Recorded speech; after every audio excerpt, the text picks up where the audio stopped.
Flashback. আলতো হলুদ আলোয় ভেসে থাকা ঘরটা নিস্তব্ধ, সময় যেন থমকে গেছে। এক কোণে আধশোয়া অবস্থায় সোফার উপর নিস্পন্দ পড়ে আছে ইচ্ছে। শরীর নিস্তেজ, মুখে বিষণ্ণতার ছায়া, যেন হৃদয়ের সমস্ত রক্ত ছুঁয়ে গেছে সেই মুহূর্তে।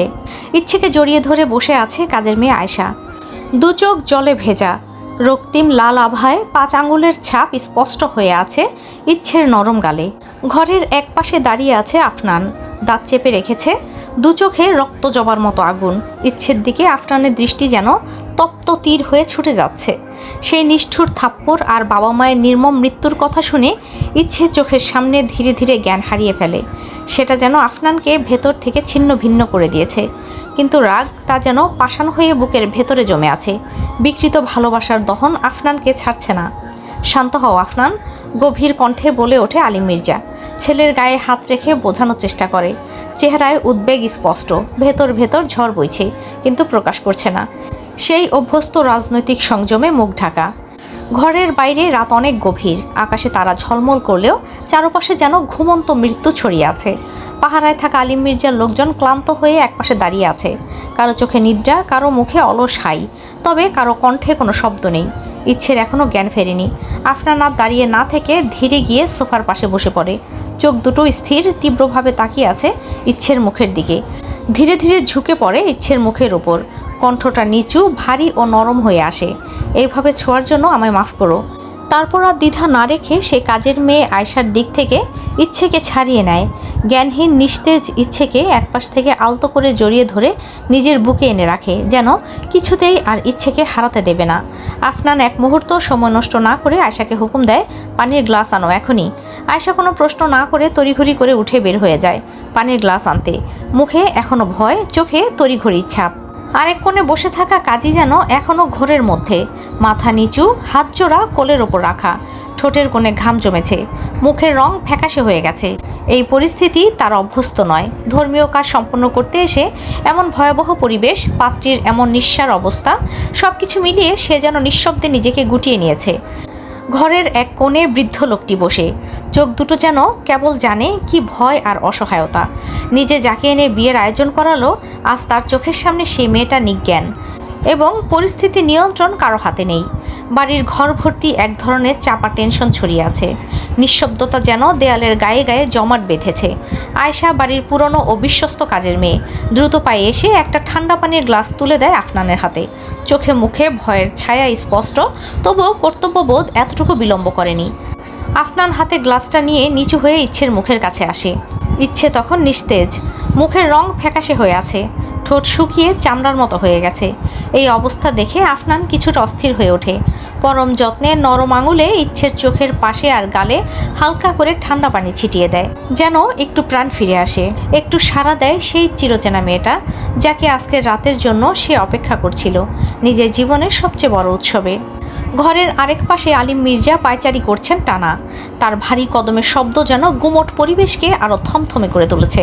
চোখে মুখে উৎকণ্ঠা, কপালে দুশ্চিন্তার বলিরেখা গভীর।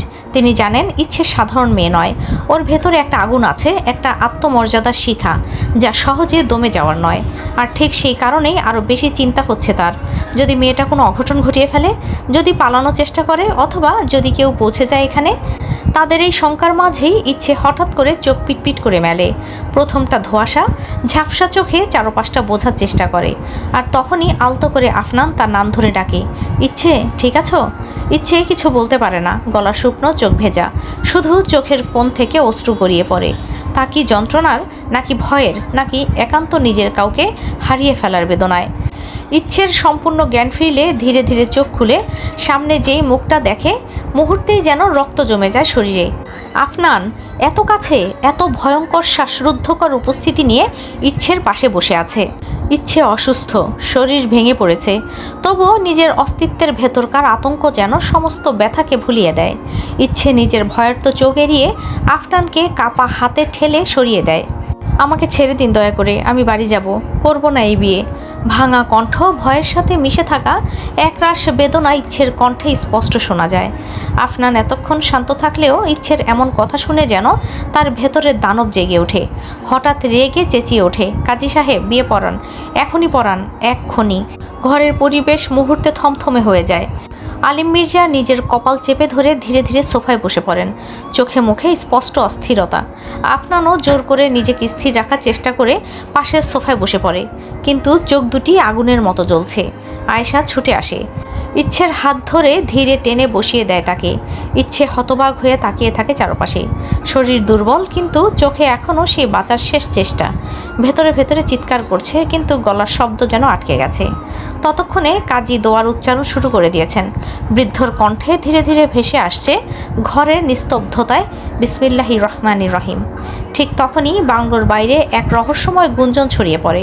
মুহূর্তেই দরজায় প্রবল ধাক্কা, আর তারপর ধারাসার শব্দে দরজাটি ভেঙে পড়ে মেঝেতে। একদল অচেনা মানুষ প্রবেশ করে ভেতরে, চোখে মুখে ভয়ানক তীব্রতা, হাতে ভারী অস্ত্র। সেখানে উপস্থিত সবাই আতঙ্কে এক ধাপ পিছিয়ে আসে। ঘরে এক অজানা শীতলতা নেমে আসে যেন। ইচ্ছে ভয়ে নিজের শরীরটারও গুটিয়ে নেয় আয়েশার পাশে, নিঃশব্দে কাঁপতে থাকে। তবে ঠিক তখনই ইচ্ছের চোখে পড়ে ভিড়ের মধ্যে দাঁড়িয়ে থাকা সেই চেনা দৃঢ় এক পুরুষ অবয়ব। তীক্ষ্ণ চোখ, বলিষ্ঠ শরীর, গা থেকে ঝরে পড়া এক অদ্ভুত নির্ভীকতার দীপ্তি। এ যে আর কেউ নয়, তার ধূসর ভাই। ইচ্ছে কিছুক্ষণের জন্য থমকে যায়, হৃদস্পন্দন থেমে আসে যেন, দৃষ্টি স্থির, নিঃশ্বাস থমকে। তারপর হঠাৎই নিজেকে আয়েশার আঁকড়ে ধরা বাহু থেকে ছিনিয়ে নেয়। এক দৌড়ে ছুটে যায় ধূসরের দিকে। এই মুহূর্তে ইচ্ছের ভয় নেই, সংকোচ নেই, আছে কেবল গভীর এক নির্ভরতা টান। যেখানে দাঁড়িয়ে আছে তার ধূসর, হ্যাঁ তার ধূসর ভাই। ইচ্ছে আর এক মুহূর্ত দেরি না করে সোজা গিয়ে ধূসরকে শক্ত করে জড়িয়ে ধরে। ধূসরের কাঁধে মুখ গুজে ফুঁপিয়ে কাঁদতে থাকে। বুক ভেঙে কান্নার শব্দ গুমড়ে উঠে আসে ইচ্ছের গলা থেকে, যেন সব ভয়, আতঙ্ক, ভালোবাসা, কৃতজ্ঞতা মিলে মিশে একসাথে উতলে পড়েছে। কিন্তু ধূসর চুপ করে দাঁড়িয়ে আছে, পাথরের মতো নির্জীব। কোনো প্রতিক্রিয়া নেই চোখে মুখে, না আছে কোনো নড়াচড়া। ধূসরের দুই হাত ঝুলে আছে পাশে, না ইচ্ছেকে জড়িয়ে ধরছে, না দূরে সরিয়ে দিচ্ছে। ইচ্ছে কাঁদছে, আর ধূসর নির্বিকার, যেন কোনো শূন্যতায় ডুবে আছে, যেন একটা ঘোরে আটকে গেছে ধূসর। ইচ্ছের উষ্ণতা তার গায়ে, কান্নার কম্পন তার বুকের ভেতর পৌঁছালেও ধূসর যেন অনুভব করতে পারছে না কিছুই। তবে ধূসর গভীরভাবে ইচ্ছেকে দেখতে থাকে শুধু। ইচ্ছের গায়ে বিয়ের সাজ, লাল টুকটুকে শাড়ি, কপালে টিপ, গলায় হার, সব কিছুই যেন ধূসরের চোখে বিষের মতো লাগছে। বুকের ভেতরটা মোচড় দিয়ে ওঠে, কিছু বলতে চায়, কিন্তু ঠোঁট নড়ে না। মুখে স্থিরতা, চোখে ক্রোধের ছায়া, আর অন্তরালে এক বুক ঘূর্ণিঝড়। অজানা এক কষ্টে ধূসর স্থির হয়ে দাঁড়িয়ে থাকে। ইচ্ছে ধূসরকে জড়িয়ে রাখলেও সে যেন ছায়ার মতো অচল, অশ্রাব্য, নির্বাক, বিষ মিশে আছে। অন্যদিকে আফনান ধূসরের পেছনে জয়কে দেখে মুহূর্তেই স্তম্ভিত হয়ে পড়ে। ঠোঁট কাঁপে, গলার স্বর হারিয়ে ফেলে কিছুক্ষণের জন্য। তার মনে হয় যেন সব কিছু ছিন্ন ভিন্ন হয়ে যাচ্ছে চোখের সামনে। যেখানে ধূসর দাঁড়িয়ে আছে পাহাড়ের মতো দৃঢ় হয়ে, আর জয়, সেই জয় যাকে ওরা ভেবেছিল এখনও সুখী দাম্পত্যের ছদ্মাবরণে ব্যস্ত, সে আজ দাঁড়িয়ে আছে সত্যের পক্ষে, চোখে আগুনের মতো দৃষ্টি নিয়ে। আলিম মির্জারও চোখ পড়ে জয়ের দিকে। নিজ ভাইয়ের ছেলেকে এভাবে সামনে দেখে হঠাৎই একটা হাহাকার ছুঁয়ে যায় বুকের ভেতর। একটুখানি থেমে মাথা নিচু করে ফেলেন তিনি, লজ্জায়, অনুশোচনায়, আর এক ধরনের হেরে যাওয়ার বেদনায়।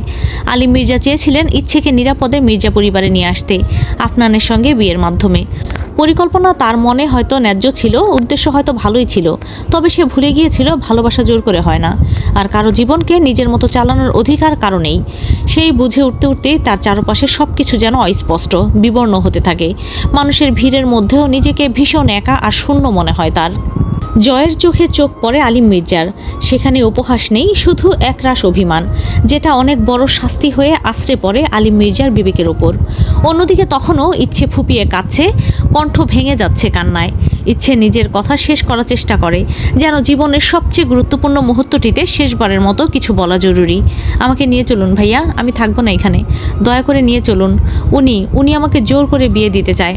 বুকে মুখ গুজে কান্নারত ইচ্ছে কাপা গলায় শেষ কথাটুকু বলে, ভাইয়া ভাইয়া।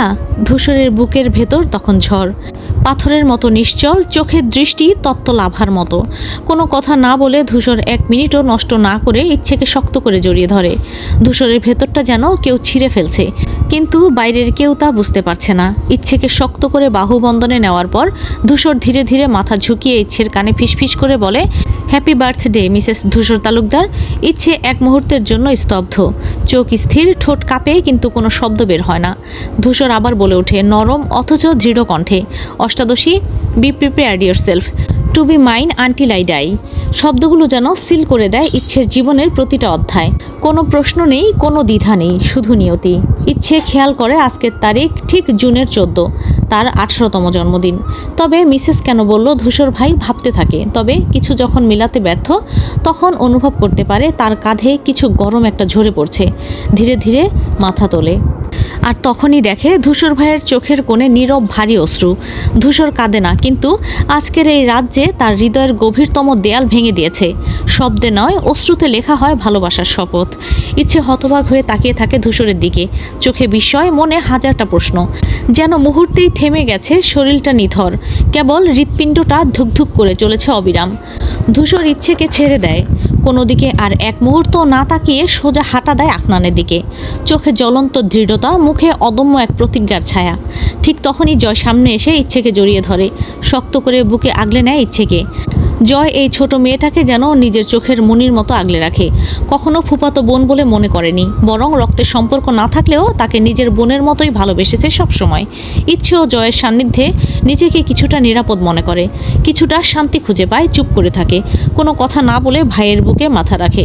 পাশে দাঁড়িয়ে তৃণ, রাদিফ, তৌফ, তাদের চোখে উদ্বেগ, অনিশ্চয়তা আর ভেতরে ভেতরে ফুটতে থাকা রাগ। তারা পাশে দাঁড়িয়ে যেন দেয়াল হয়ে দাঁড়ায় ইচ্ছের চারপাশে, বন্ধুত্ব, বিশ্বাস এবং ভালোবাসার এক অদৃশ্য ঢাল হয়ে। ধূসর ধীর পায়ে গিয়ে দাঁড়ায় ঠিক আফনানের সামনে। মুহূর্তটা যেন সময়কে থামিয়ে দেয়। আশেপাশে সব কোলাহল, আলো, শব্দ সব মুছে গিয়ে এক নিঃশব্দ বিস্ফোরণ ছড়িয়ে পড়ে চারপাশে। কেউ কিছু বোঝার আগেই ধূসরের হাত উঠে আসে, আর মুহূর্তের মধ্যেই আফনানের মুখে সজোরে এক ঘুষি ধপ করে ছিটকে পড়ে কিছুটা দূরে। সবার চোখ ছানা পড়া। আলিম মির্জার সাথে সাথেই নিজের লোকদের ইশারা করেন ছেলেকে বাঁচাতে এগিয়ে যেতে, কিন্তু রুখে দাঁড়ায় তৃণ, রাদিফ আর তৌফ। তাদের চোখে মুখে ভয় নেই, আছে নিঃশর্ত বন্ধুত্বের প্রতিজ্ঞা। যেন বোঝাতে চায় ধূসর একা নয়। ভিড় থেকে কেউ আর সামনে এগোয় না। এক অদ্ভুত উত্তেজনার ছাপ চারপাশে ছড়িয়ে পড়ে। ধূসর আর আফনান দুজন একে অপরের ওপর ঝাঁপিয়ে পড়ে, যেন উন্মাদে পরিণত হয়েছে। ঘুষি, ঠেলা, ধাক্কা, কেউ কাউকে ছাড় দিতে রাজি নয়। যেন এ লড়াই কেবল প্রতিপক্ষকে আঘাত করার নয়, বরং নিজেদের অস্তিত্ব প্রমাণের। রক্তমাখা ঠোঁটে, কণ্ঠে বিষ মিশিয়ে আফনান ফিসফিস করে বলে, তোর সামনে দিয়েই আমি ইচ্ছেকে নিয়ে যাব, যে কোনো মূল্যে ও আমার হবেই। ধূসরের ঠোঁটের কোণে এক্ষুনি হাসি খেলে যায়, চোখ দুটো জলজল করে ওঠে এক ধরনের বন্যতায়। আফনানকে বুক বরাবর সজোরে এক লাথি মারে, যেন শ্বাস আটকে আসে আফনানের। ধূসর এবার সামনের দিকে ঝুঁকে নিচু স্বরে গলায় গর্জনের মতো ভয় দেখিয়ে বলে, তোকে এত সাহস কে দিল? তুই চোখ তুলেছিস আমার ঘুড়ির দিকে, আমার সাফিয়া, আমার ইচ্ছে, ওকে নিজের করে নিতে চাস? আমি তোর চোখ উপড়ে ফেলবো, তোর স্পর্শে ধুলো ওর গায়ে লাগাতে দেব না।